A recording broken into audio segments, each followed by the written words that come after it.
All right, good morning, everybody.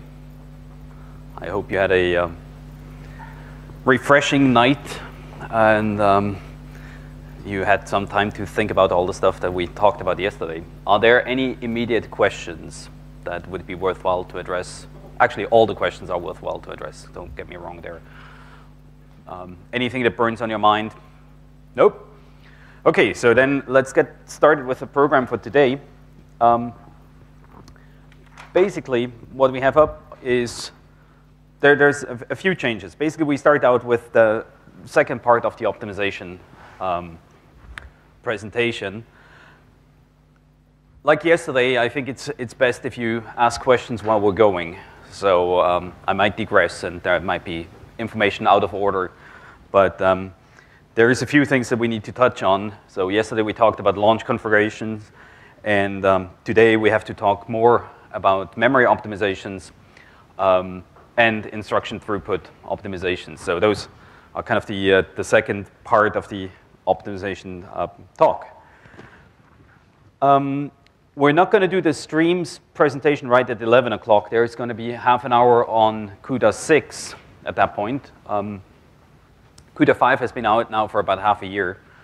And we're right now in the process of releasing CUDA 6.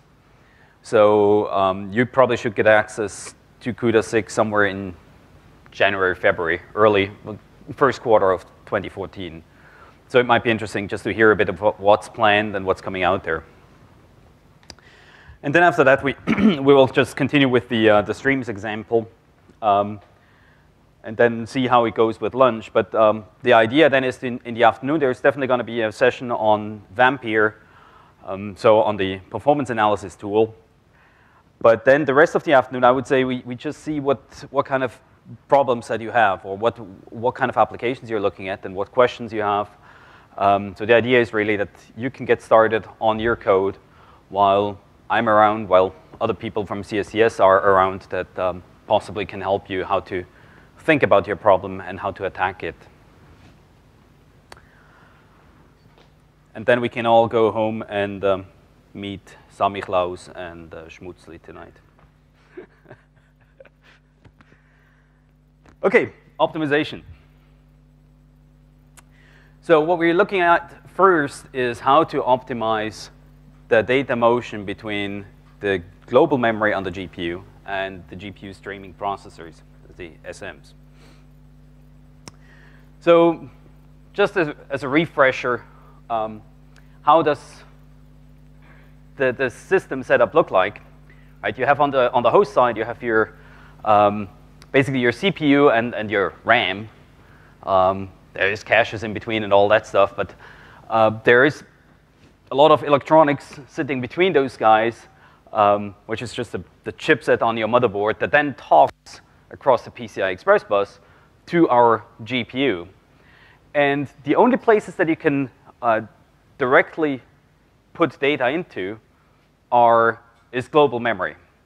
There is some way of getting data into constant memory. It's a bit harder to get it into textures, but those are the only places that you can put data in from the host side. So everything on the device that needs to be computed has to come out of one of those three resources. And the question is now, how can we move data as efficiently as possible across this bridge? So if you remember the data that or the numbers that we attached to that yesterday, the bandwidth we have here is on the order of 10 gigabytes a second. The bandwidth here is probably about 180 gigabytes a second. Those are the numbers that we saw yesterday with the transpose example. Right? That was an example that moved data just from here into the streaming multiprocessors and then back out into global memory. Just an asterisk there. The numbers that are usually quoted for the GK110, or for the K20X devices, the one GPUs that you have installed in 30, the numbers there are usually 250 gigabytes a second for the bandwidth. This is with error correction turned off. Right? And so the number I quoted with roughly 180 gigabytes per second. That's with error correction turned on. So there's this fairly sizable penalty that you have to pay for the fact that you can detect bit flips, errors that, that might incur due to whatever reasons.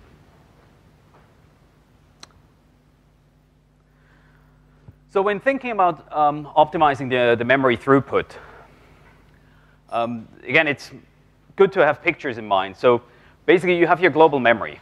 And so this is the memory that sits on the GPU. And you have your streaming multiprocessors with your registers and the shared memory. And then you have this connection that has a certain bandwidth, right? That's the width here. And it takes a certain amount of time to access a data element from DRAM until this request has gone all the way to DRAM and comes back. So if you want to maximize the throughput, the amount of data that goes through this line, you need to make sure that you have, first of all, sufficient data that is being loaded per memory access, and that you have sufficient accesses that are outstanding in order to fill this entire area here. So it's the bandwidth times the access latency. So this is known as Little's law. And there's basically two ways of improving it, or of making sure that we have we're fully utilizing this area here. One is that we increase the amount of parallelism, that we have more threads that go out and request data, or we reduce the latency. Now that's a mechanical thing that we cannot really affect that. Similar to the bandwidth, it's a certain number of wires that there is available. So pretty much what we need to do is to make sure that we have a sufficient number of bytes in flight, or asking for a sufficient number of bytes, and make sure that we have, every time that we can ask for bytes, we actually do that. Just as an illustration of what Little's law is, imagine you have an escalator, and it fits one person at a time, and every 2 seconds you have one person arriving at the top, right? And now it takes a certain amount of time until you get from the bottom to the top. In this case, whatever, 20 steps. So 40 seconds it takes until somebody comes from the bottom all the way to the top. Now, if you just have a single person in flight, you're being hit by the full latency. Right? This guy starts at the bottom. It takes 40 seconds until he's at the top and is being spit out. Now, if you want to saturate the available bandwidth, which is the one person per step, you need to be sure that you have at least one person arriving every 2 seconds at the bottom that is then eventually being spit out at the top. And so you want to have, and so let's see, it's every 2 seconds that somebody gets out there. So you want to have 20 persons that are on the different steps in the escalator. And that's exactly the same that we need to make sure for this pipe between the DRAM and our streaming multiprocessors. We want to make sure that we always have sufficient requests for data in flight. So this is what you can observe here. It's probably a bit hard to read, but this basically shows how many memory requests we have active at any given time. And this is the percentage of the theoretical bandwidth that we achieve, and that's on a K20.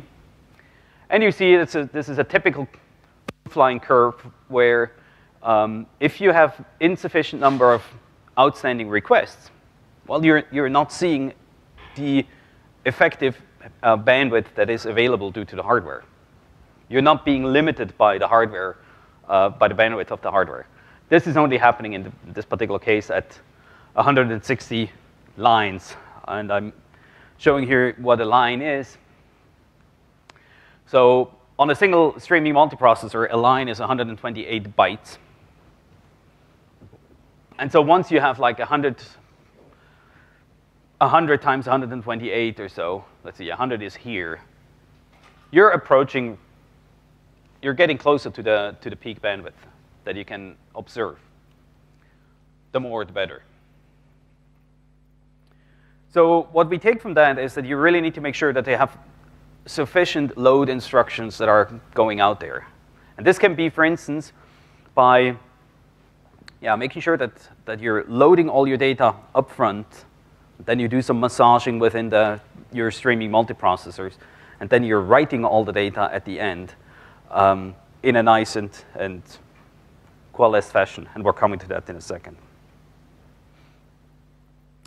So this is another, could we shut the blinds here a bit? Is there a button? Child safety. Oh, okay, okay. So,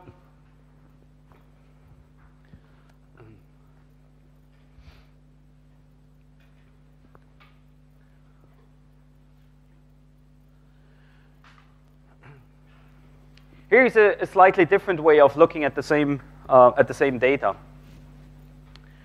So, remember yesterday we had this conversation about occupancy. So the number of warps that can be active on a streaming multiprocessor at any given time.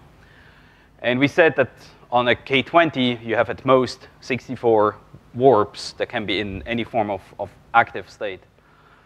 So down here, we're listing between 0 and 64 warps active on a streaming multiprocessor.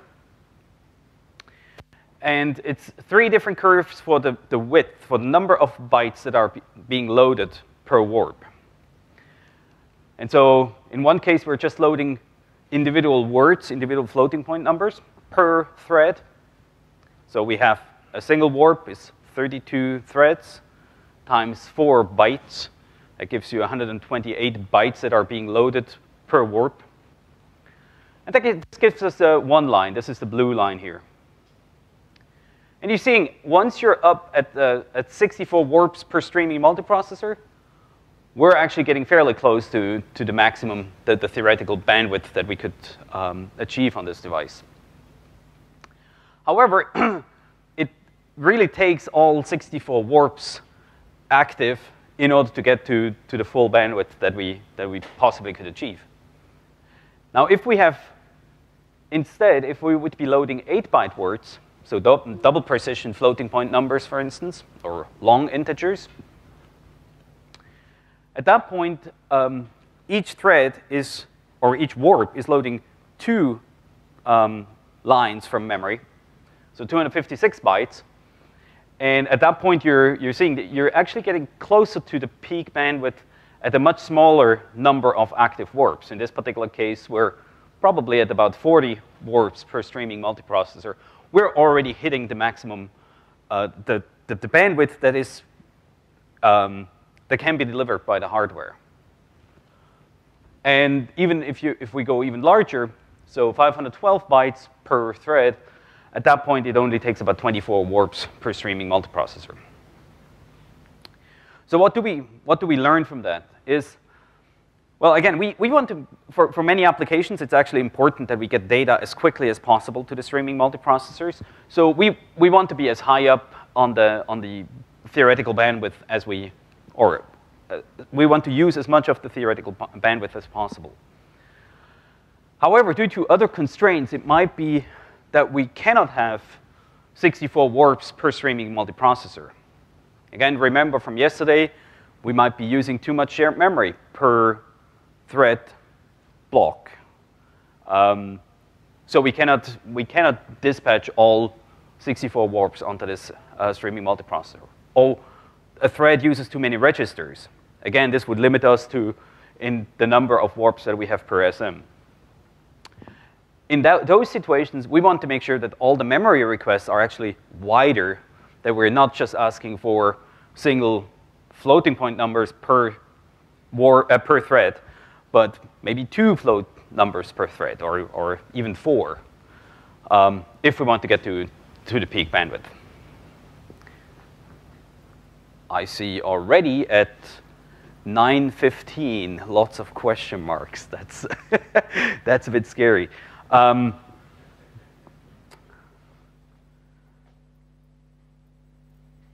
So, well, let's carry on for a bit, and then we see if it becomes a bit clearer later on. But I mean, the bottom line here is really that we want to make sure we want to be up here, and if you know from whatever, from your application, that you won't be able to run with more than, let's say, 32 warps per streaming multiprocessor, well, then you really want to make sure that you have at least 8-byte words that you're accessing per thread, rather than 4 bytes. Yes? Maybe just what exactly do you mean by line? It's not cache line. Well, it's, so as I mentioned yesterday, that the fundamental access that we have is at 32 bytes, 32 bytes per warp. So that's a quarter of a line. And so what the hardware can do is basically with one instruction, it goes out and fetches 4 segments. Now these segments can be contiguous in memory, they can be disjoint, doesn't really matter. But the hardware will schedule those 4 fetches roughly at the same time.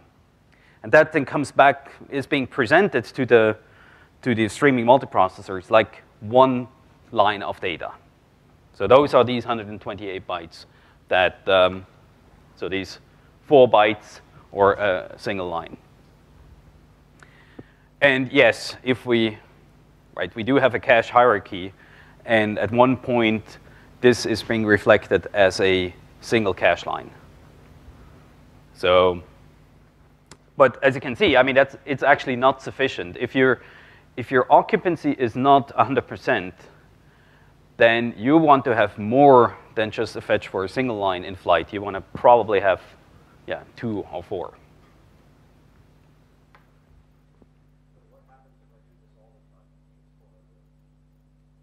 If you happen, yeah, and well, I mean, you obviously don't want to load unnecessary data, right? So what this means is you have to rethink your algorithm in a way that you probably can fetch that much data. Let's see. For instance, if you want to do some finite difference scheme,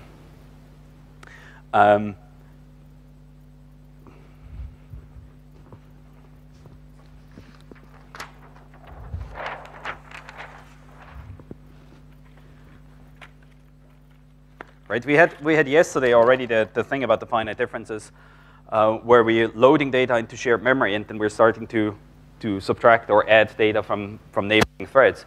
But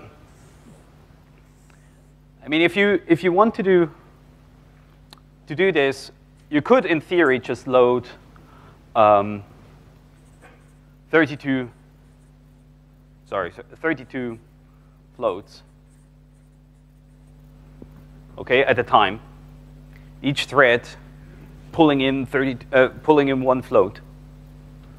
This would be one option.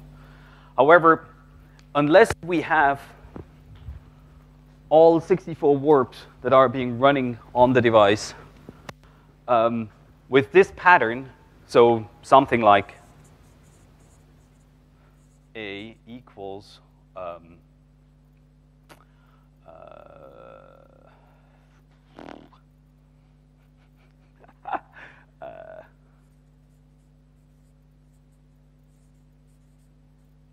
okay, we have our TID is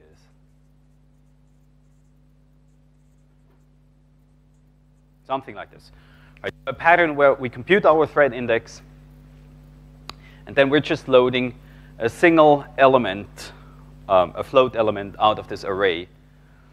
So this way, each warp, so the 32 adjacent threads, will fetch 1 float, and that is a good memory access pattern. We don't have any strides. We're not wasting any data in between. However, unless we have 64 warps running at the SM, with this pattern, we will not see 100% of our bandwidth. Right? Or to turn it around, if your kernel does nothing more than this, and you're observing now from measurements, right? You look at the amounts of bytes that need to be moved, and you look at the time that this kernel takes. From these measurements, you see that you're at whatever, 50% bandwidth. You're only getting 80 gigabytes a second. Well, you cannot expect more. This curve basically tells you that if you're running at 24 warps for whatever reasons, right? If you're just running at 24 warps, you cannot expect more than 80 gigabytes a second if your memory access pattern is just loading individual floats per thread. Now, if you would be loading something like this,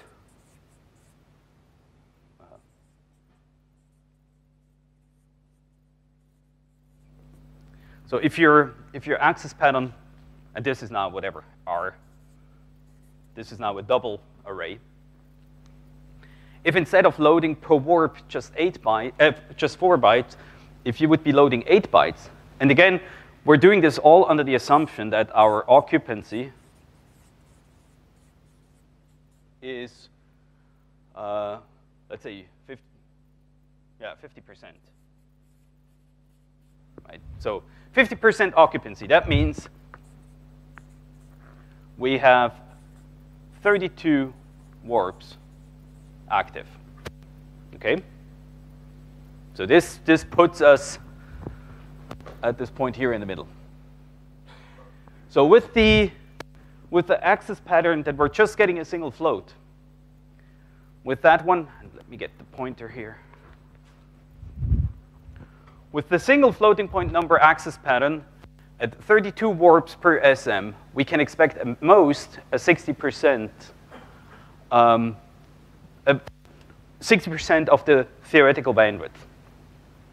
So instead of the 180 gigabytes, we get 60% of that, whatever, roughly 100 gigabytes a second.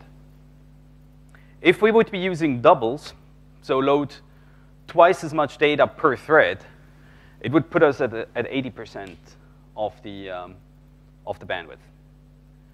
So,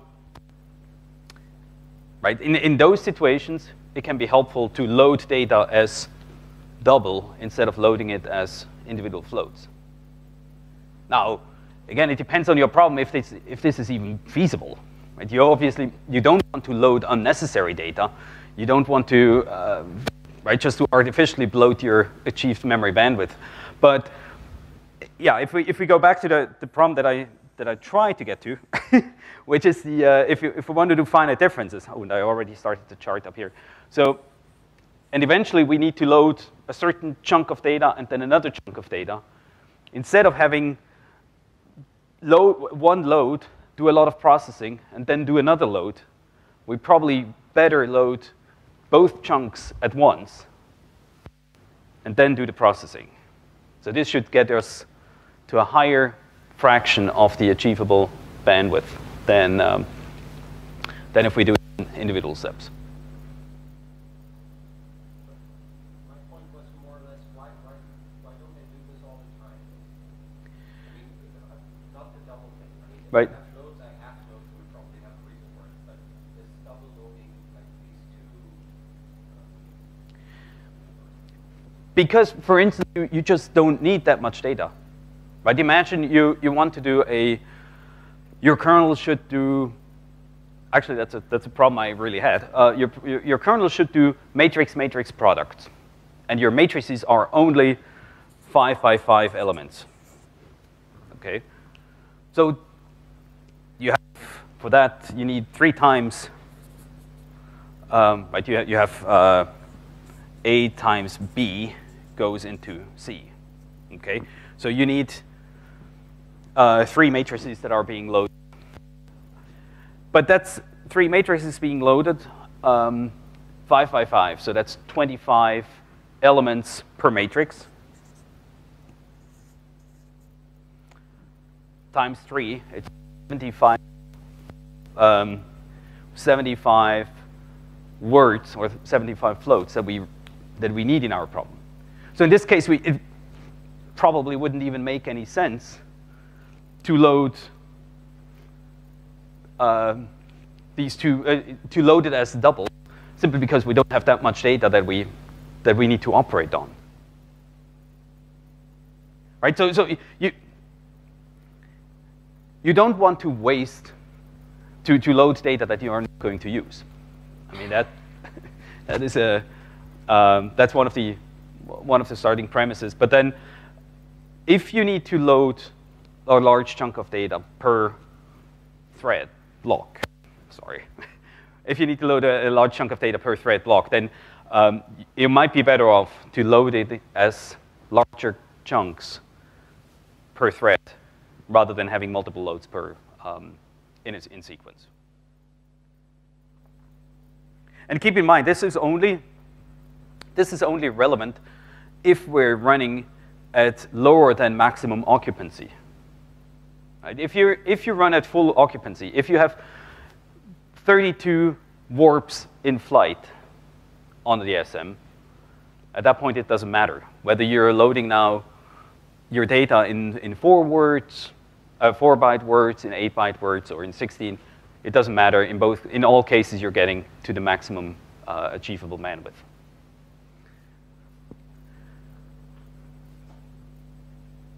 So it's really just a question when you're operating in this regime, right, where for whatever reasons you're limited by the number of threads that can be executed on a, the number of warps that can be executed on the SM.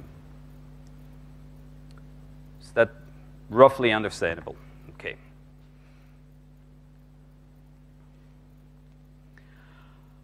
And now you probably want to, so here is just a laundry list of different things that you can try in order to make sure that you're actually getting all the way to the maximum number of concurrent memory accesses. Right? One is that you just want to make sure that your sizing of your thread blocks reflects the access pattern, that you have as many threads available as possible that could possibly load data. Now, if for instance, if your occupancy is limited by the number of registers that you have that you're using per thread, there is actually compiler flags that allows you to limit the number of registers used per thread. So it's the minus max R reg count. These options are just band-aids. I have yet to see a case where it really helps to use that option. But it's good to know that this might be around as a possibility. And so this is kind of we're trying to increase the number of warps that can run concurrently. If you remember the chart that I had before, we're trying to get onto the right-hand side of that chart, where it doesn't matter whether we are accessing data in 4-byte chunks or in 8-byte chunks. That would be one possibility. So getting us more to the right-hand side, or alternatively, getting us to one of the curves that is higher up. So trying to load 4, 8, or 16 bytes per thread at a time. Again, that might be possible or may not be possible. Yes? Yeah?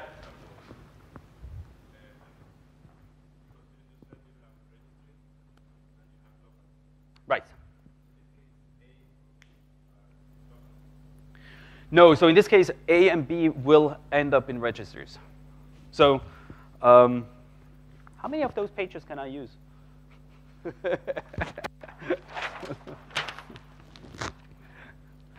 OK, if you have a signal kernel,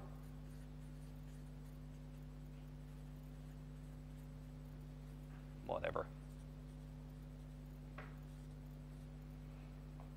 And let's do here another.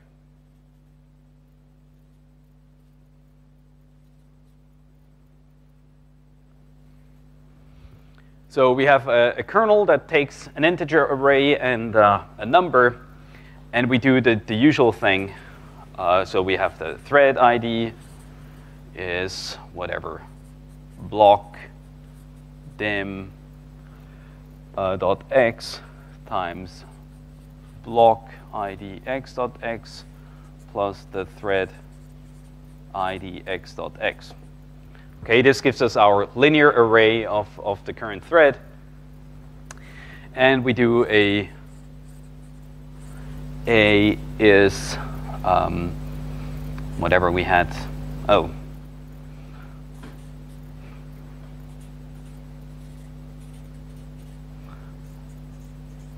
our array of TID, and we do some processing, and at the end we do an array of TID is result.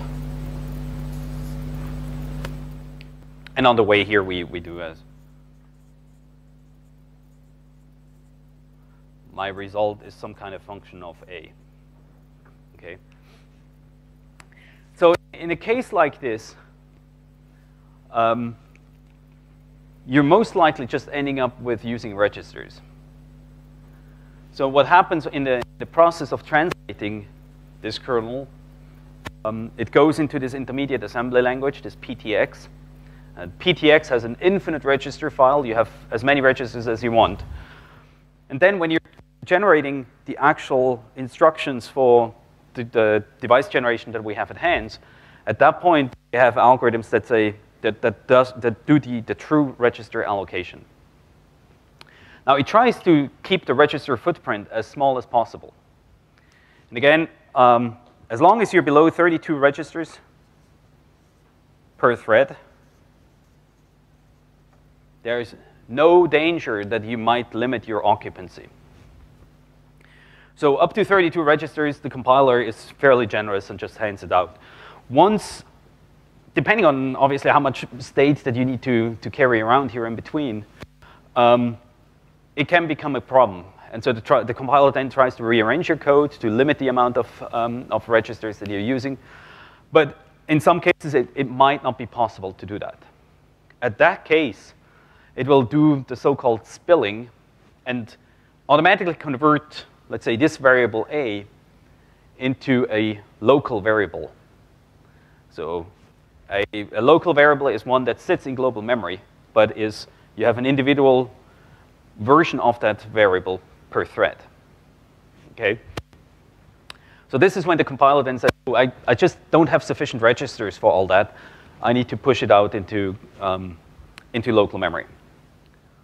So that can happen when you just have a very large kernel.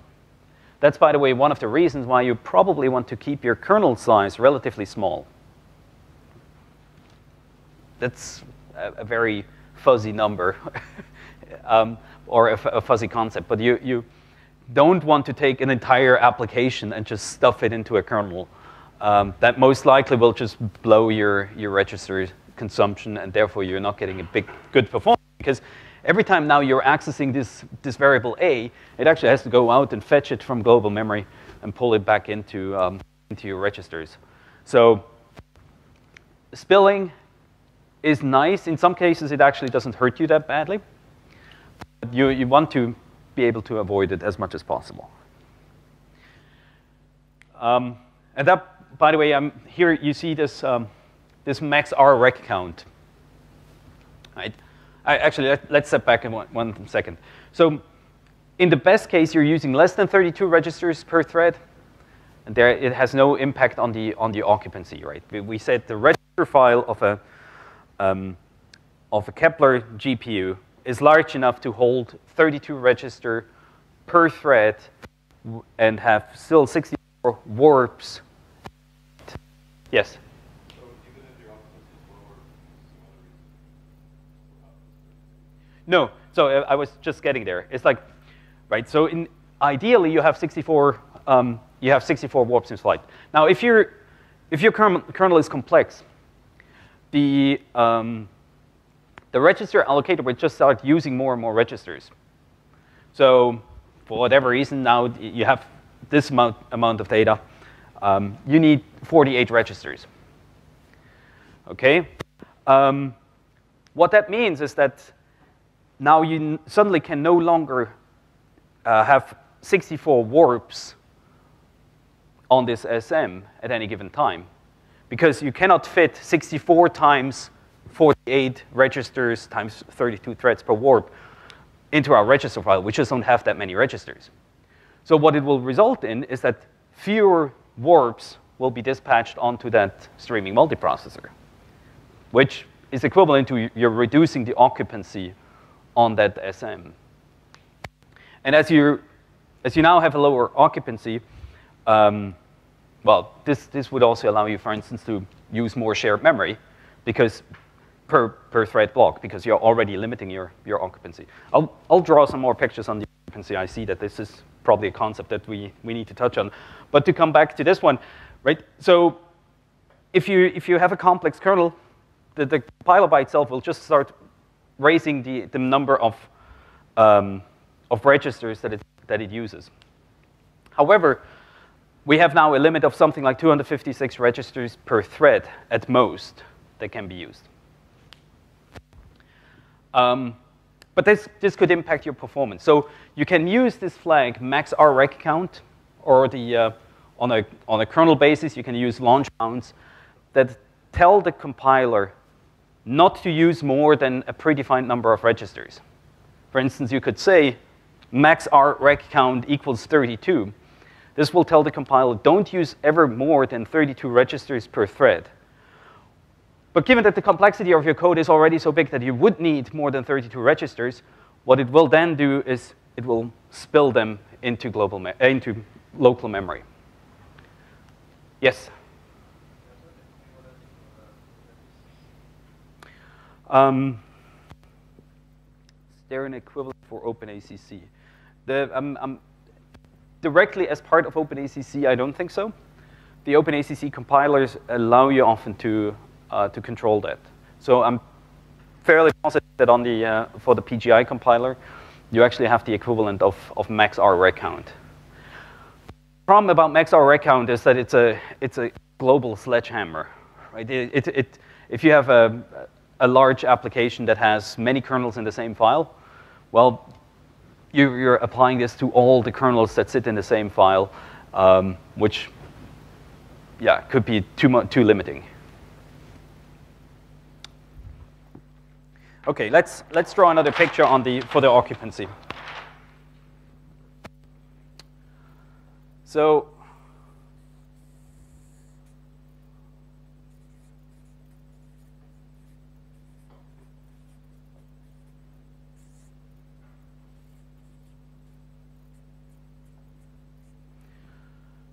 So imagine we have this concept that on a streaming multiprocessor, we have these 64 warp slots.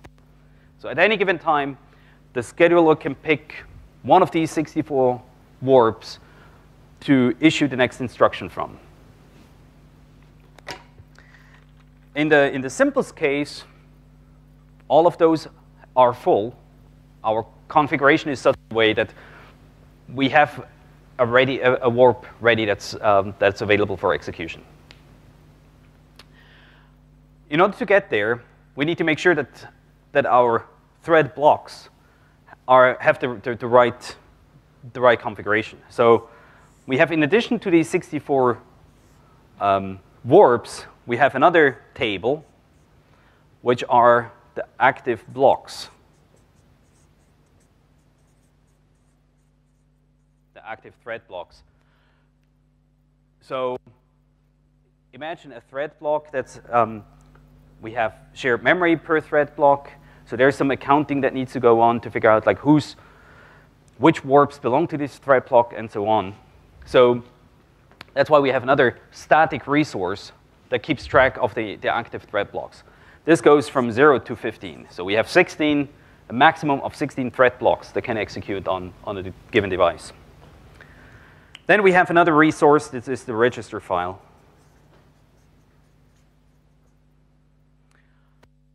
This is just a huge file of registers. I would need to do the math again, but it's 32 times 32 times 64. So that's 64K of registers. And it's not K bytes, but it's K registers. 64,000 registers. And then we have shared memory.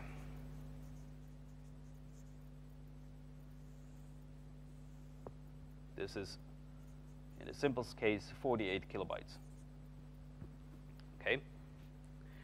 So now let's assume we have a kernel,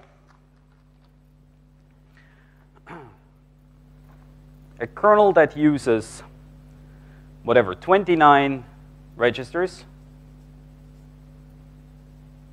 It uses 0 bytes shared memory. And we have a large enough, and we have 128 threads per thread block. Okay, that's something you can control. Those are all parameters you can control from your kernel. For instance, like the one we had yesterday for the transpose, probably falls into this category. So what does that mean? With 128 threads per thread block, 128 threads, that's 4 warps. So we use 4 warps, and we have, per thread block, we're using 4 times 29 registers, which is 126. So 126 registers. We're still not using any shared memory at all. Okay, and we have the 4 warps per thread block. So assuming that we have a sufficient number of blocks that we want to process, the scheduler on the device sees that we can put, well, 4 warps, so that's 0 to 3 per thread block, and it can do that up all the way up to 63. So that's 16 times the warps. That means we're filling all the slots for our active thread blocks. That's fine. We're not being limited by that. We're not being limited by the register file because we're using less than 32 threads per warp. And we're not using any shared memory at all. So the fact that we have these different resources that have fixed hardware limits is not limiting us in the number of available warps that we had at any given time that we could select from. Now let's look into the other extreme case. Let's assume we have we're using 256, so that's the green case. Let's look at the red case with 256 registers. And we're using 16 kilobytes of SMEM per thread block. And we're using just 32 threads per thread block. Okay. So where to start? So the amount of shared memory that's being used, that's something that the scheduler sees when the kernel gets launched. It sees we need 16K. So at most, we can put 3 thread blocks onto this streaming multiprocessor, right? Because we just don't have sufficient shared memory to accommodate everybody else or more thread blocks. So at most, we're going to have those 3 active blocks. And they're filling all of shared memory. Now, given that we use 256 registers per thread, now we need to do the math. But what is 256? 256 times the 32 threads that we have in a thread block. What is this? This is 16 times 32 times 32. That's so that's 16 kilo registers that we need. We need 16 kilo registers per thread block. 3 times 16 kilo registers, that's 48 kilo registers. So the size of the register file is not a limiter.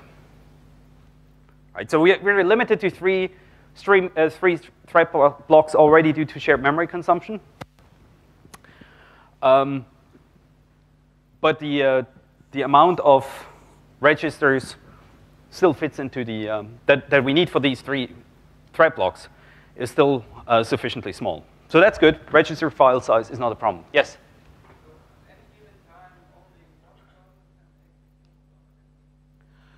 No, it could be more.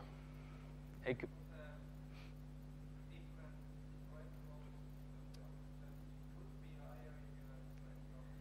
right, but that's getting fairly tricky to actually get the scheduler to pick those, to make sure that you have more of the different types of kernels executing at a time. So yes, it just makes the story even more complicated if you're adding into the mix the fact that you might have warps from different kernels mixing in. But so in the simpler case, right? Actually, that's a feature has not been around for a very long time, that you can even have multiple that you can have threads from different kernels sharing the same SM. So it's easier if you just think in terms of having a single kernel that needs to fill at least one SM. And then, right. So we said the amount of register we are using is not limiting us, but we're limited by the amount of shared memory. We can have at most 3 active blocks. Now, given that each thread block only has 32 threads, we're only using 3 of the 63 available warps, right? We have 32 threads per thread block, so a single warp per thread block. We have 3 thread blocks. That makes the total number of warps that we have at any given time up for execution just 3. So we're very likely going to hit the situation where these 3 have issued, for instance, a global memory load. And they have to wait until this load is being satisfied, until the request has been satisfied. There's all these empty slots where the device most likely could do something, but we have no work, right? Because all the only 3 warps that we have running at this given time, they're waiting for some other resource. Okay, so this is where, and then just as an exercise, that the occupancy in this particular case is going to be 3/64, which is a fairly low number, right? That's in the, what is that? A few percent. Something like that.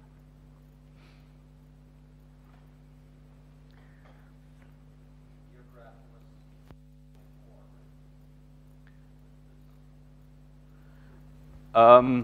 yeah, I mean, if this is a pathological case, you definitely don't want to be in this situation. You mean this graph here? Yeah. Yeah, I mean, as you can see, right, there's just no way of getting anywhere near a decent bandwidth if you're at that small occupancy. Yes? these figures and graphs and calculations, what you draw here, it's just what this Excel sheet does. Exactly, exactly. I mean, it is, as you can see, it's kind of, it has all these different constraints that you have to satisfy. And that's exactly what the Excel sheet is about, right? You're plugging in, I mean, like we did here, you're plugging in the number of registers you're using, you're plugging in the amount of shared memory you're using, and you're plugging in the number of threads per thread block. And the sheet will tell you which one of these resources is going to be the limiter. See? And it also gives you some idea of what if I would change my shared memory footprint. What if I would change my register footprint? Because in some cases, you see that your kernel uses 33 registers. Okay? Well, at that point, it might be tempting to look if there's a way of just rearranging the code in a way that you're reducing this memory, the amount of registers that is necessary. Mm-hmm. The number of registers, we just estimated by the number of local variables? No, it's very hard to just stare at code and try to figure out how many registers you're using. The way you would want to do this is by And we should do that as an exercise. But basically, it's NVCC. This is too aggressive, this red. Minus X PTXAS dash options minus V, and then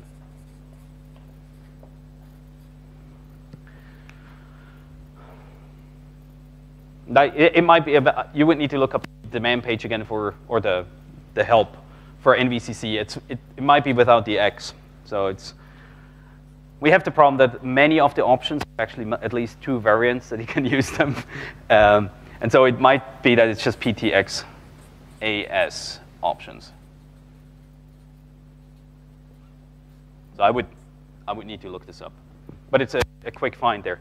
So what this will do is that when NVCC actually generates the binaries for your architecture, it will tell you how much memory you used and how many registers it needed.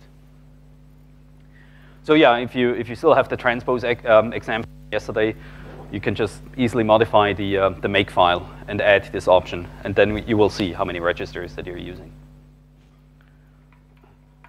But yeah, so this is kind of in hindsight. Then you know how many registers you're using.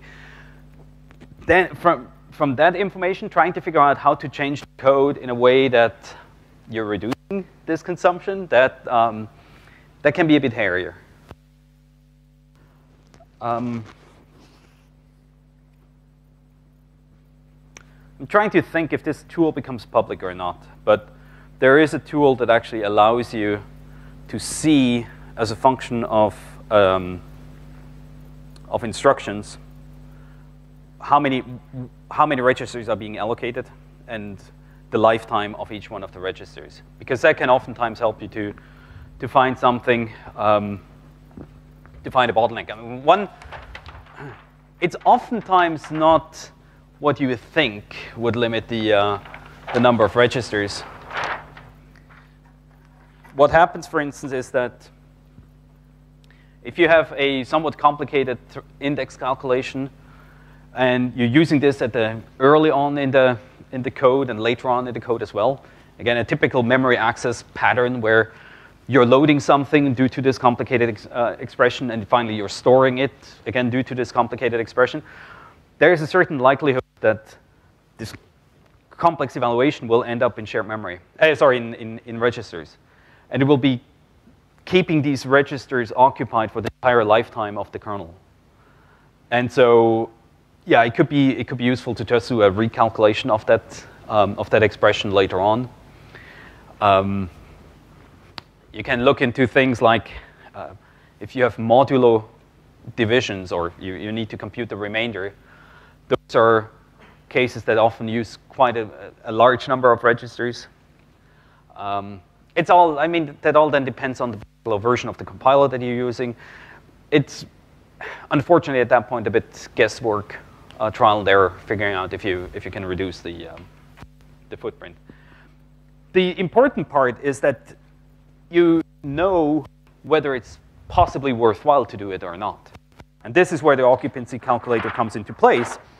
And right, as I said, if you're seeing that you're using 32 registers and you're seeing that you're limited by the achievable memory bandwidth, at that point it might be worthwhile to invest a little bit of time to try to get your register count down, just to increase the occupancy. But don't get too hooked up onto trying to achieve 100% occupancy. As we said yesterday, somewhere in the high 60s or so, at that point you're probably safe. Right? Because, yeah, as long as you have a few instructions that could execute concurrently from the same warp, you have enough work to keep the device busy. Yes?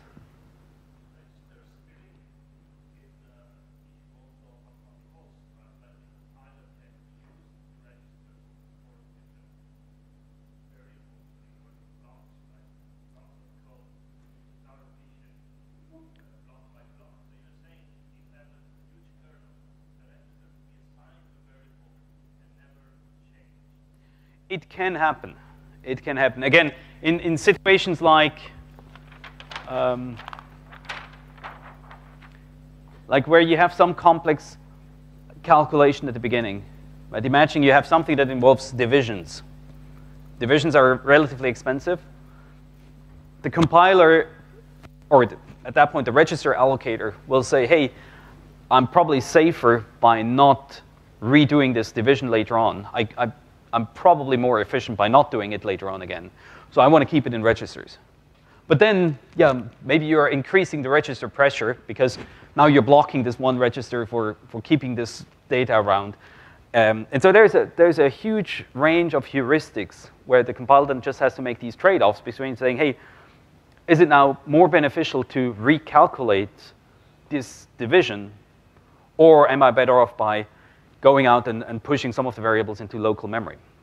Those are heuristics, and the goal is to make it work in as many cases as possible, but My question was, is there any fundamental reason why it cannot be improved in the future by better compilers? oh, sure.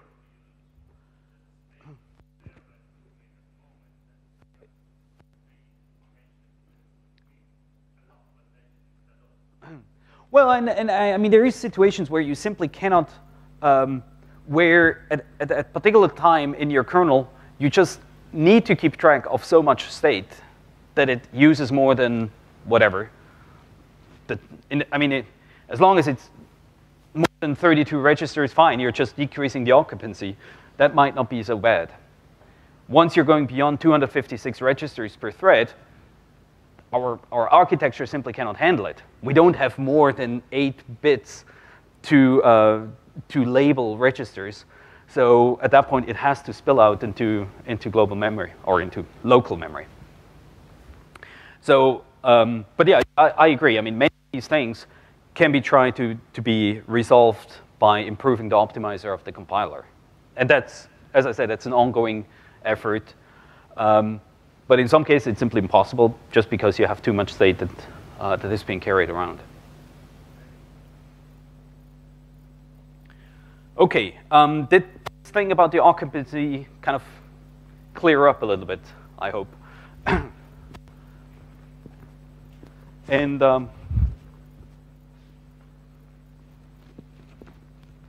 here. Right, and I mean, this graph here also shows you that if you're bandwidth limited, you might not need to get full occupancy to still achieve all the bandwidth that is available due to the hardware. If each one of your threads loads sufficient amounts of data, in this case, 16 bytes per thread, even at half the occupancy, at 50% occupancy, you're still getting the full bandwidth of the system. So you're still using as much as possible due to the hardware. Right? That's another thing. It's why do you want to get up there? Well, this bandwidth would be available due to the hardware, so you better use it, especially when your performance is limited due to the amount of data that you're loading and writing back.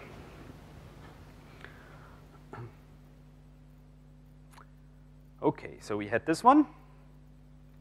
All right, so far we talked about making sure that we have sufficient loads in flight and what the effect of those is. Now we're coming to the memory coalescence. That's something that we also touched upon yesterday. But yeah, the concept is, again, that you're issuing these load operations per warp. And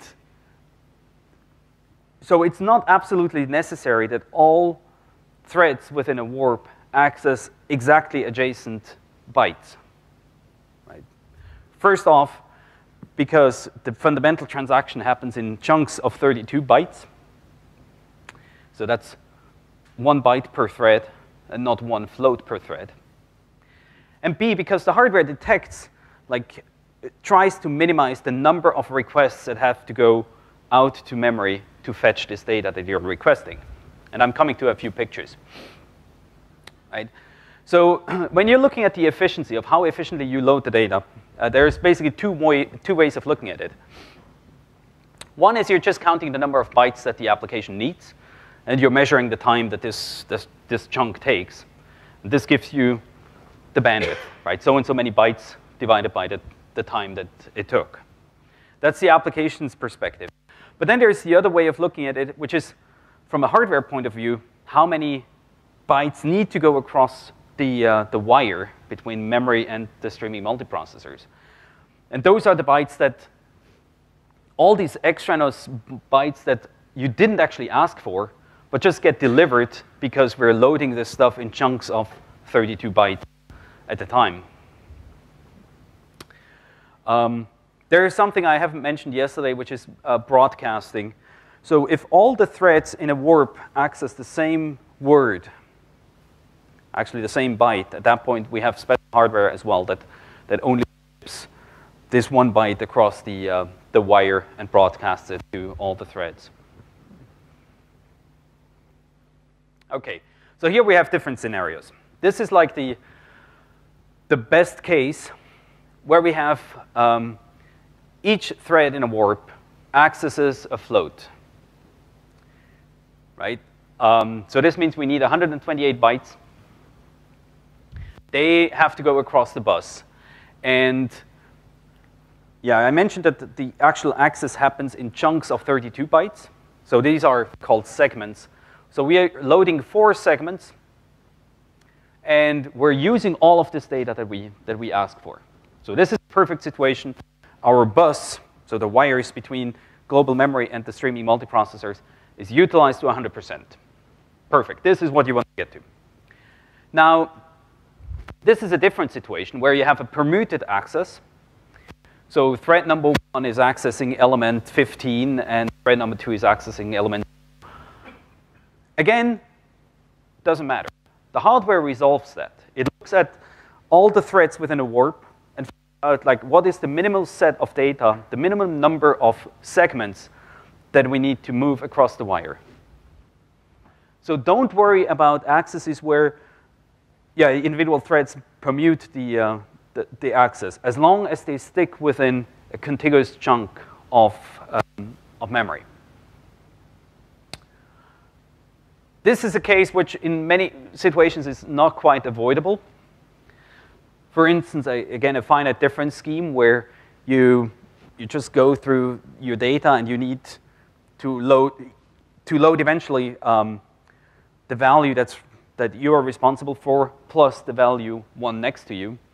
Well, the last thread in the warp, or in this case, let's say the one element left to you, the first thread will need to access an element that's sitting in a segment next on the left-hand side. So instead of the 4 segments that you would need, we need to load yet another segment. So instead of 4 segments, we get 5 segments that go across the wire. So that means instead of the 128 bytes, we're loading 160 bytes, which drops us in the utilization or in the effective bandwidth that we're observing to 80%, right? Which is just the extra, well, it's 5 over 4. Well, 4 over 5. Not tremendously bad. There's no way to avoid it. And that's actually something that, again, if you watched GPUs for a certain period of time, that used to be much worse in previous architectures. In previous architectures, you actually had the full 128 bytes that all the transactions were operated on. So in those cases, if you had a misaligned access, you would load, instead of 128 bytes, 256 bytes. So your bus utilization would drop down to 50%. So this is already quite a nice improvement. Again, geared towards the programmability, the ease of programming. Here is a case where we have a broadcast situation. But yeah, I actually misspoke before. Even in the broadcast situation, you actually a full segment at least. So a full segment meaning you're getting 32 bytes. And even though you're all the threads in the warp, all 32 threads, only want to get 4 bytes, you're loading the 32. So you're only using an eighth of the data that goes across the wires. So these are just different scenarios that kind of give you a feeling of what to look out for.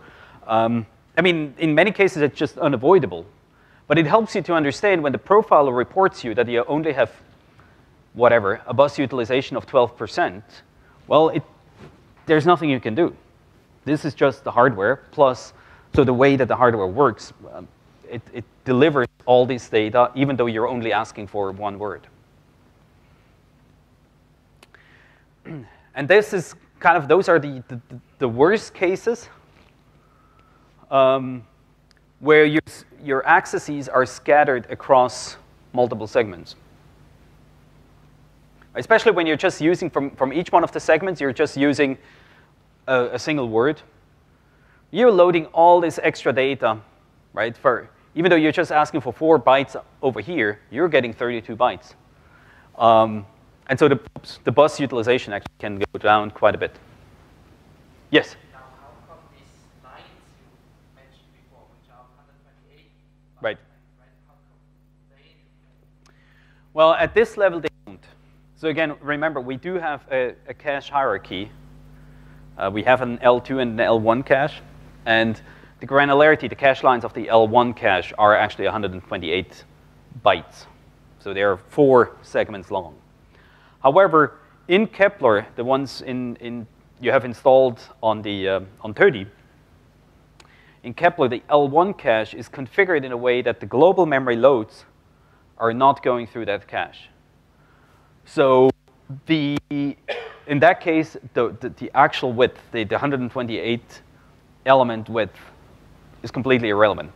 Even though we do have these cache lines, it doesn't matter.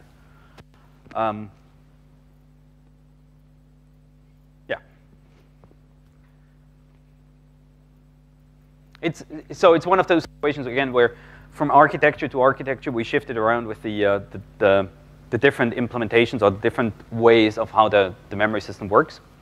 And so in some cases, it's still, especially when you compare with older generations, it's still worthwhile to think in terms of the full 128 line size. So that's why we kind of have a mixture between those, depending on which graph, which slides we're using. Okay, so that's the worst case. Let's look into an example. So here we have Saxby, so AX plus Y. So in a pure CPU implementation, you have a scalar times X element goes into Y, well, increments Y. Now, if you would do that on a CPU, and you would write it in a multi-threaded way, you probably would have thread 0 work on a contiguous chunk of memory because you're loading some data into your L1 cache and you're operating out of the L1 cache for this core on that part of the vector. And the next thread will have a disjoint part of the vector. So that's good in case of OpenMP or P threads. Now, what you see here is that depending on the number of elements that we work on per thread, we load data here with this base offset, which is whatever, the starting point for thread 2, plus 0 to the number of elements that we're working on. In pictures, if you're now looking at all the 32 threads at the same time, this means that thread 0 loads an element here, and thread 1 an element over here. So for our architecture, this would be horrible, right? If you think about the pattern we had before, because even though we're just requesting a single float from over here, we're going to get a whole chunk of 32 bytes around it. And the same over on this one. So the better way of accessing data for Saxby is that you have adjacent threads, reading adjacent memory locations. This is the optimal case.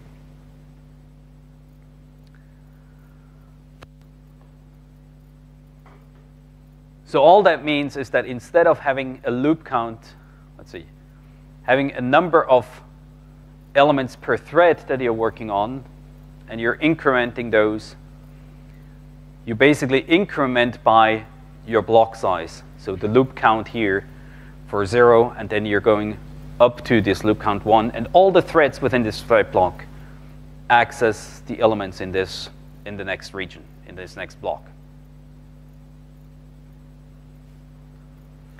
This is probably one of the most fundamental concepts in optimization, is you want to make sure that you have memory coalescence. Yes?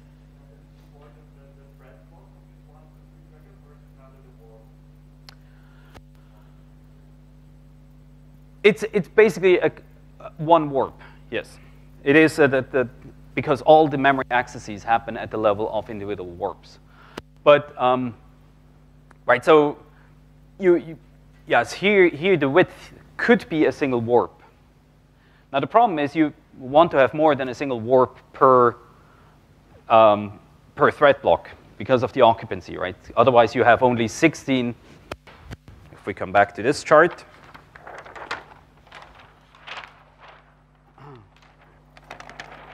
Right, with a single warp per thread block, you're limiting yourself to 16 warps in total, because you only can keep track of 16 thread blocks. One warp makes 16 warps. So that's only a quarter of the available warp slots that would be filled. And so chances are, again, pretty high that you're ending up in a situation where there is simply no work to be done until everything else has been, all the other dependencies have been resolved. So you probably just, you don't want to have access just at the individual warp level. Also, the thing is that in CUDA, there is not really a mechanism of addressing a single warp. Right? We don't have a warp ID. You can compute it. As I said, it's deterministic how the threads are counted, and so the first 32 threads will be in the first warp. It takes additional calculation for doing that in the current form. And so there's not really an inherent benefit of doing that, of keeping here this chunk size here, the width of a warp. But you're totally right. The fundamental granularity is at the warp level.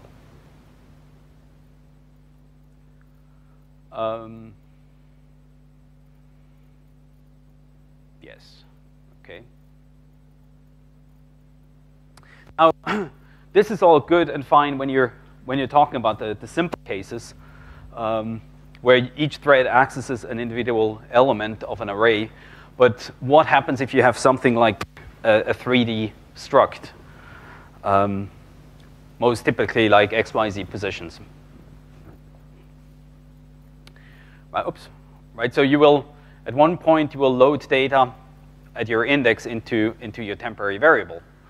Now, here's a picture. Oh, let's say it first in words. Basically, this loading of data into temp will be translated into a load of x, a load of y, and a load of z. And what that means is that thread 0 is going to load x first, and then in the next load instruction, you will load the adjacent elements, and finally the last ones. Horrible access pattern. Okay. So what you rather want to have, yeah, so it doesn't really matter. It simply says here in lots of words, you're loading all these gaps in between as well. So instead, what you want to do, and unfortunately I don't have a picture, would be that you're saying, I'm just loading a big chunk into shared memory, and I know that thread 1, the second thread, will now load an element that he's not responsible for. Right? The thread 1 will not work on the first position, but he's just loading it. We're loading it into shared memory, and then afterwards, once we've done that, we can start picking the individual elements out of it. So that's the problem, or the idea that on GPUs, it's actually better to have your data structures arranged as a structure of arrays rather than as an array of structures. Okay, so what we've described here, sorry for jumping around, but what we have here is an array of structures. And this is oftentimes a suboptimal pattern for accessing. It's just, yeah, in those situations, you probably want to load data from global memory into shared memory first, massage it there, and work out of shared memory, and then write it back out to global memory. The better configuration is where you have, so that's structure of array versus array of structures. So array of structures, usually not good. Structure of arrays, good. Right, so your access pattern should more look like point of x sub I rather than point sub I dot x. And there's a few other cases, right, where you want to have, for a strided access, you still want to be very close by rather than, so you want to have stride 1 rather than having a huge gap in between. And then completely random accesses, we saw that pattern just leads to loading, moving a lot of data across the wire that you don't really need. So these are just, again, that's not hard science. It's just good things to keep in mind when you're designing an application for GPUs. For CUDA, you want to have access patterns that are nice. So the ones like here.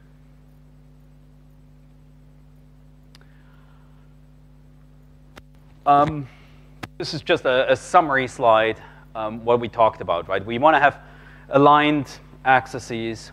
You want to have contiguous contiguous accesses of your data, and you definitely don't want to have scattering via strides or, yeah, usually via strides.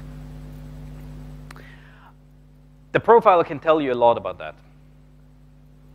So using the analysis button on the profiler, it will tell you that you have yeah, the strided memory accesses, for instance, and that you will not have, it will give you the effective memory bandwidth that you've achieved. And so based on that, you can kind of figure out what would be, what the core reason is for that poor performance.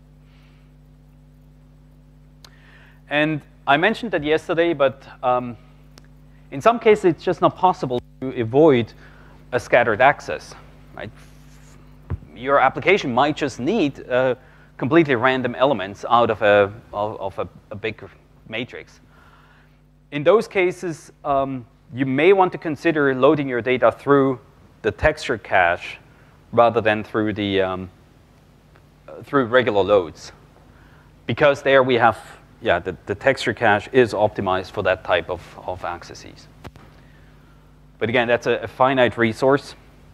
It's a finite cache size, so you don't want to use it for all your loads. I mean, you could say, do all your loads through the texture cache. Again, at one point, if you might just saturate that cache, and you're not ending up in having any benefit anymore.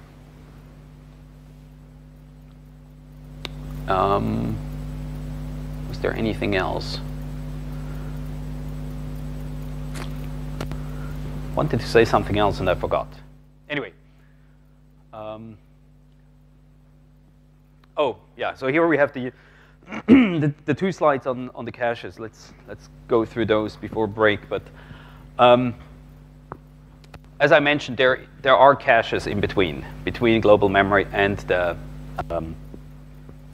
streaming multiprocessors. But keep in mind that you have this kind of random order in which the threads are being executed, and you have a huge number of those. Designing an algorithm for cache locality usually doesn't make sense. I mean, we basically say just ignore the fact that there are caches. Don't try to do cache blocking and load things and keep it in those L1 or L2 caches and assume that this is better than going all the way out to global memory. it's usually not the case, simply because you don't know at what point a thread will actually execute, and at one point it will get access to the data. It depends on so many additional facts, right? At the relative timing at what the warps are being executed. So designing an algorithm for L1 or L2 caches is not really a good software design. However, we do have this texture cache that can help if you have uncoalesced reads. The texture cache is for read-only data. In those cases, it might make sense to actually go through that path. And there's two ways of using it. One is to let the compiler handle it by declaring a variable as an array as const restrict. With the so that's in C, right? With restrict, you're saying that this pointer is guaranteed not to be aliased with another pointer. So the compiler knows for sure that this is the only way how you're accessing the data that's behind this pointer. And with const, you're saying that nobody else is modifying it. This tells the compiler, gives it sufficient guarantees that this is indeed read-only data, and it can use this path through the read-only data, the texture cache. The compiler has to be conservative, and it has to be prepared otherwise that, well, even though you're saying that this is a const pointer, there might be another pointer that's referring to that address. And so what seems to be const is, in fact, not const. Somebody might be changing it under your foot. And therefore, the compiler cannot assume that this is a true read-only data. So just declaring a pointer as const is not sufficient information for the compiler to be sure that this is indeed just read-only data. Alternatively, in addition to using const restrict, there's a primitive. So basically a function that just is underscore LDG. And you're providing it an address, the pointer to this variable that you want to load. And it inserts this load instruction that gets your data through the texture cache. With const restrict, there's still a lot of ways to confuse the compiler, and so that it has to assume that still somehow it may not be possible to load this data through the read-only cache, and so it will fall back into the more safe regular data access path. So those are actually situations where it makes sense to look at the generated SAS code, right? Because when you use a construct like this, and you get the feeling that your code probably is not using the texture cache, that would be a situation. You're looking at the SAS code. Do I see the LDGs in my generated code?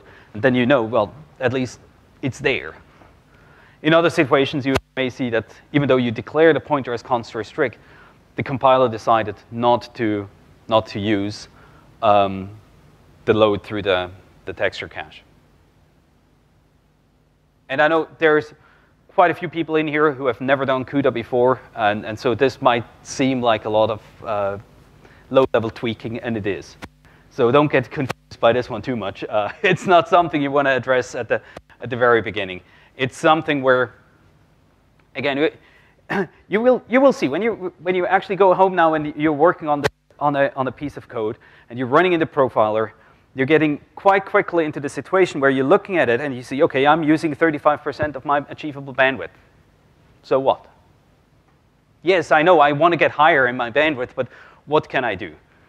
And yeah, so the first thing is you want to flatten out your memory accesses. You really want to make sure that you have coalesced accesses. You want to go ahead and make sure that you have your occupancy, keep it as high up as possible. And then if you're still not seeing any improvement, well, that would be another tool that you could have, another hammer to throw at this problem. Yeah, let's see what happens if I go through the texture cache.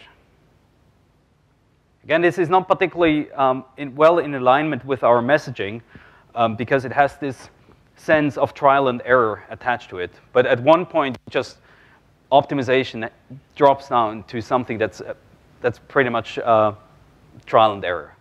The goal is to make the space of choices that you have to explore with trial and error as small as possible.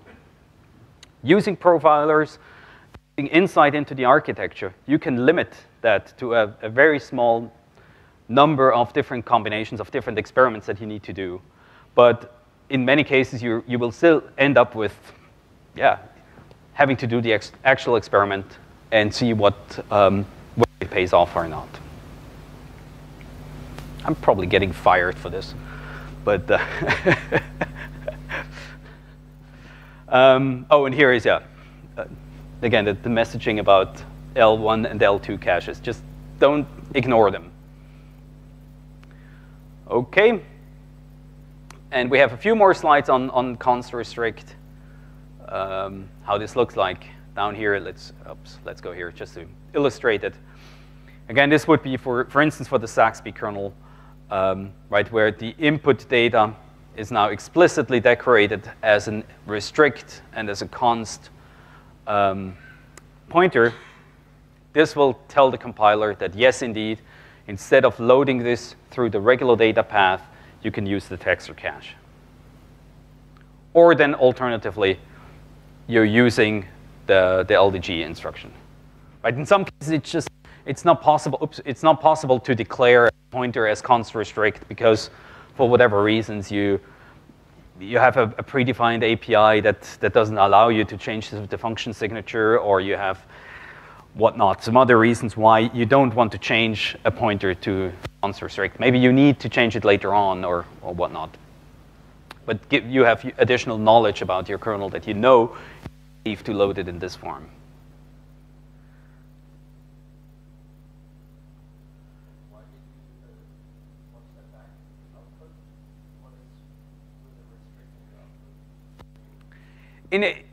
It's not strictly necessary, but it's one of the things where telling the compiler that pointers are not aliasing, even if you're completely ignoring GPUs, that's in general a good idea, right? Because it gives the compiler more information.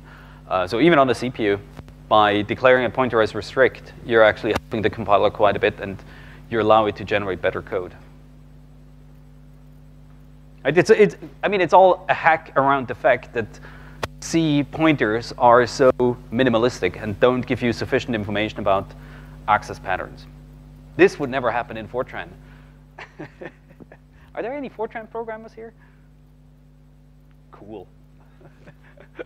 Yeah, so that's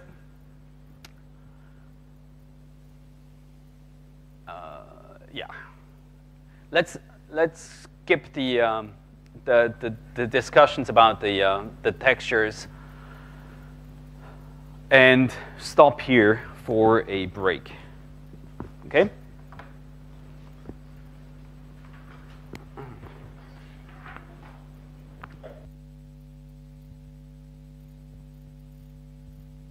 And our streaming multiprocessors, we want to make sure that we always have sufficient requests for data in flight. So this is what you can observe here. It's probably a bit hard to read, but this basically shows how many memory requests we have active at any given time. And this is the percentage of the theoretical bandwidth that we achieve, and that's on a K20.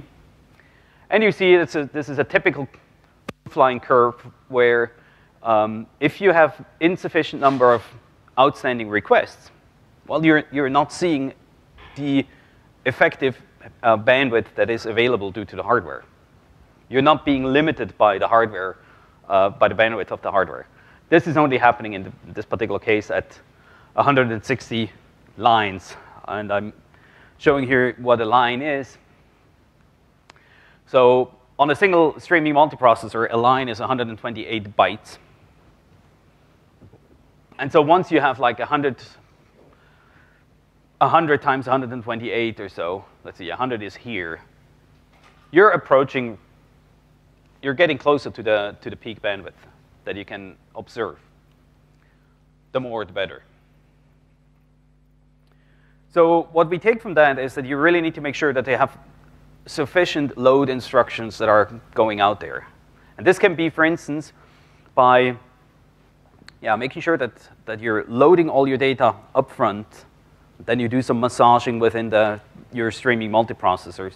And then you're writing all the data at the end in a nice and coalesced fashion. And we're coming to that in a second. So this is another, could we shut the blinds here a bit? Is there a button? 180 gigabytes a second.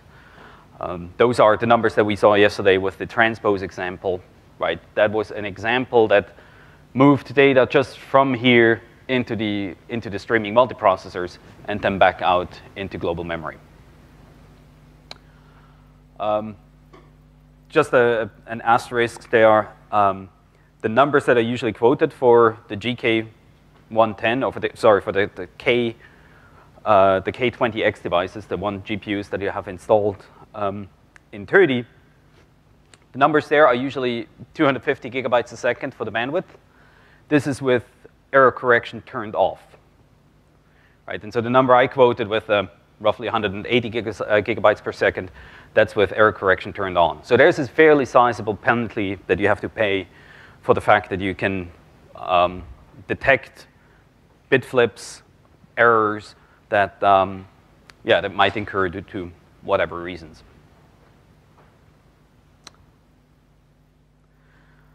So when thinking about optimizing the memory throughput, again, it's good to have pictures in mind. So basically, you have your global memory. And so this is the memory that sits on the GPU.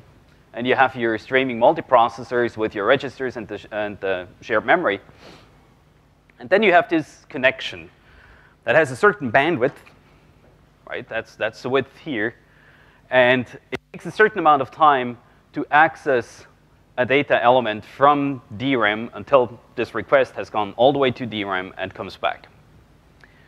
So if you want to maximize the throughput, the amount of data that goes through this line, you need to make sure that you have, first of all, sufficient data that is being loaded per memory access, and that you have sufficient accesses that are outstanding in order to fill this entire area here. So it's the bandwidth times or what kind of applications you're looking at and what questions you have. So the idea is really that you can get started on your code while I'm around, while other people from CSCS are around that possibly can help you how to think about your problem and how to attack it. And then we can all go home and meet Sami Klaus and Schmutzli tonight. OK, optimization. So what we're looking at first is how to optimize the data motion between the global memory on the GPU and the GPU streaming processors, the SMs. So just as a refresher, how does the system setup look like? Right, you have on the host side, you have your basically your CPU and your RAM. There is caches in between and all that stuff, but there is a lot of electronics sitting between those guys, which is just the chipset on your motherboard that then talks across the PCI Express bus to our GPU.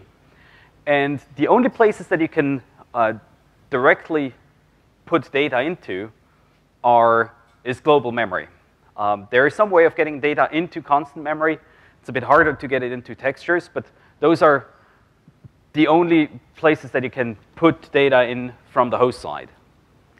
So everything on the device that needs to be computed has to come out of one of those three resources.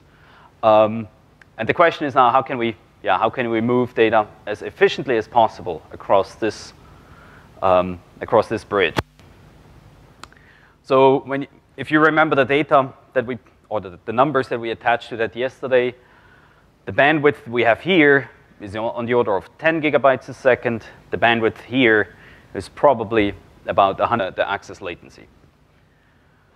So this is known as Little's law. And there's basically two ways of improving it, or of making sure that we're fully utilizing this area here. One is that we increase the amount of parallelism, that we have more threads that go out and request data, or we reduce the latency. Now that's a mechanical thing that we cannot really affect that. Similar to the bandwidth, it's a certain number of wires that there is available. So pretty much what we need to do is to make sure that we have a sufficient number of bytes in flight, or asking for a sufficient number of bytes, and make sure that we have, every time that we can ask for bytes, we actually do that. Just as an illustration of what Little's law is, imagine you have an escalator, and it fits one person at a time. And every 2 seconds, you have one person arriving at the top, right? And now, it takes a certain amount of time until you get from the bottom to the top. In this case, whatever, 20 steps. So 40 seconds it takes until somebody comes from the bottom all the way to the top. Now, if you just have a single person in flight, you're being hit by the full latency, right? This guy starts at the bottom. It takes 40 seconds until he's at the top and is being spit out. Now, if you want to saturate the available bandwidth, which is the one person per step, you need to be sure that you have at least one person arriving every 2 seconds at the bottom that is then eventually being spit out at the top. And yeah, so you want to have, and so let's see, it's every 2 seconds that somebody gets out there. So you want to have 20 persons that are on the different steps in the escalator. And that's exactly the same that we need to make sure for this pipe between the DRAM. All right, good morning, everybody. I hope you had a refreshing night, and you had some time to think about all the stuff that we talked about yesterday. Are there any immediate questions that would be worthwhile to address? Actually, all the questions are worthwhile to address. Don't get me wrong there. Anything that burns on your mind? Nope. OK, so then let's get started with the program for today. Basically, what we have up is there's a few changes. Basically, we start out with the second part of the optimization presentation. Like yesterday, I think it's best if you ask questions while we're going. So I might digress, and there might be information out of order. But there is a few things that we need to touch on. So yesterday we talked about launch configurations, and today we have to talk more about memory optimizations and instruction throughput optimizations. So those are kind of the second part of the optimization talk.